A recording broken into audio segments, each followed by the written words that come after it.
Pero dahil gusto ko nang ipakita sa inyo ang aking pagpapasalamat at paninigurado na hindi ko kayo makalimutan dito sa Lamot Cubao, ay bibili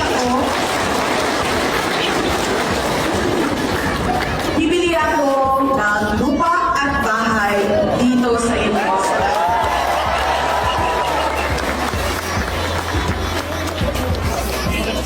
Gabuti na yung malagdagan natin ang unexplained wealth ni Inday Sara sa statement ng asset liability niya, saan niya kinuha ang pagbili ng bahay sa Lamot.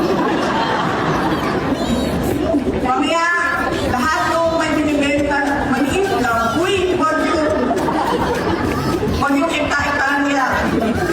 Hindi na, lupa, maliit lang. Na pwedeng paglalyan ng kwarto, kusina, at banyo para naman sa susunod na fiesta ay pwede din kayong kumuha ng pansit at lechon sa bahay ko.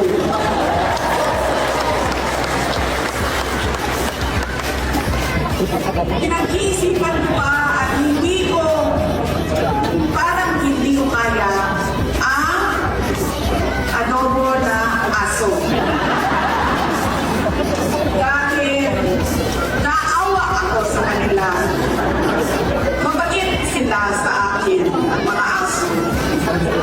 Pero, mga kabayan, kung kayo ay makahanap ng bukaya,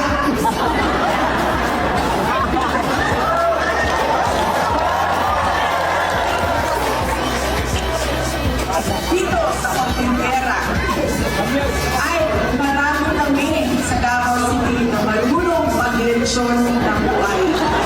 Ako bilang ama ng bayan ng Lamot, binubuksan ko ang aking bisig para sa bawat kababayan at sa lahat ng mga dumalo mula sa iba't ibang bayan ng Ifugao at karating probinsya ng Nueva Vizcaya.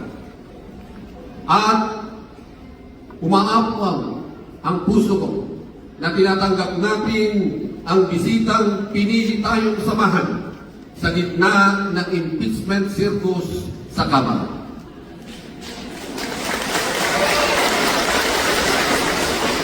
April 5, kaarawan ng Lamot, 6 days from now, we will celebrate parada sa kalsada, drums na parang tibok ng dibdib, at mga lamesang punong-puno ng kanin at pansit lamang. Pero please lang, huwag kayong magdala ng cellophane at tupperware kung mayang sila. Noong una, sabi ko, suntok sa buwan ang mag-invite kay BP Inday. Pero sabi ko, bakit nga naman hindi? At ayun, umayag siya.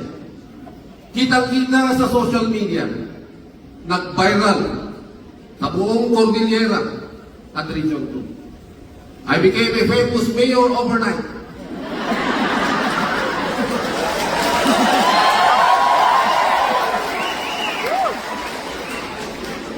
Ay, wala na ito si Goberno. Maganagan.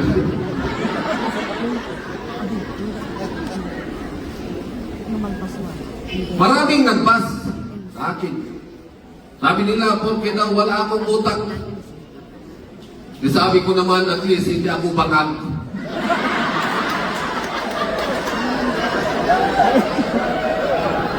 May mga pumuri sa aking katapangan. The only mayor na mag-host at mag-invite kay VP dito sa Cordillera in times of her turbulent time. Siyempre, sabi ko naman, may bayak ako. Hindi lang isa, dalawa pa. Sabi ng mga kasama kong mayor, in-invite ko lahat sila para dumalo. Pero hindi isa wala. Yung ex-mayor lang ng Manawi ang andito. Sabi nila, Mayor, natatakot kami, baka hindi kami bigyan ng pundo. Pero sabi ko naman, sa atin, lubos-lubusin natin sa 2020.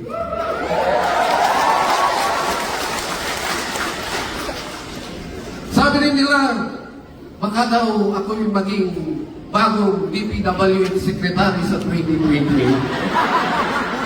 So nag-isip-isip ako. Sabi ko, okay doon. Maraming maletang maidideliver sa opisina.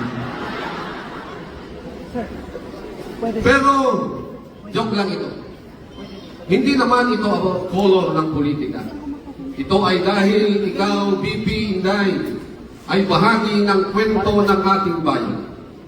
Nakita namin ang serbisyo ng iyong opisina sa aming munting bayan at binigyan ng pansin kahit kakaunti lang ang aming boto na maikumpara sa mga urban areas. That's what makes it even more special.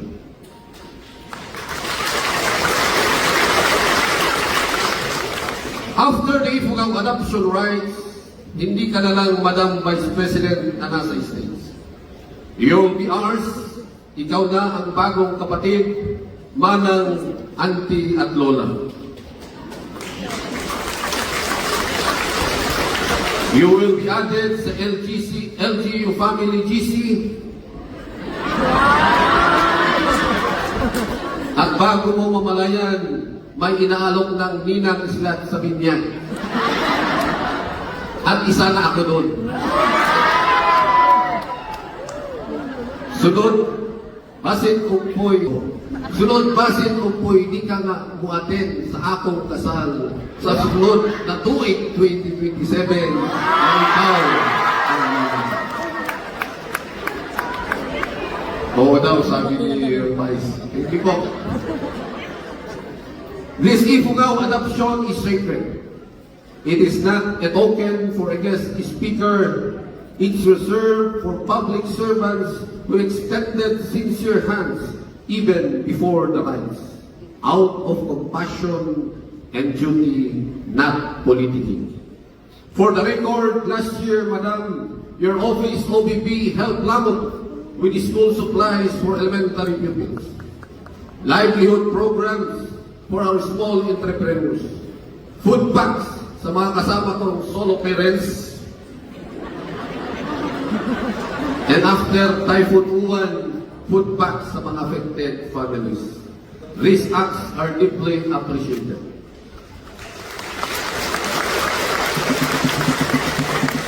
In fact, this is only our second meeting. Ikaduha na to nga nakita. Una sa Davao 2018, may selfie ka tayo, pero murag nalimtan na nimo.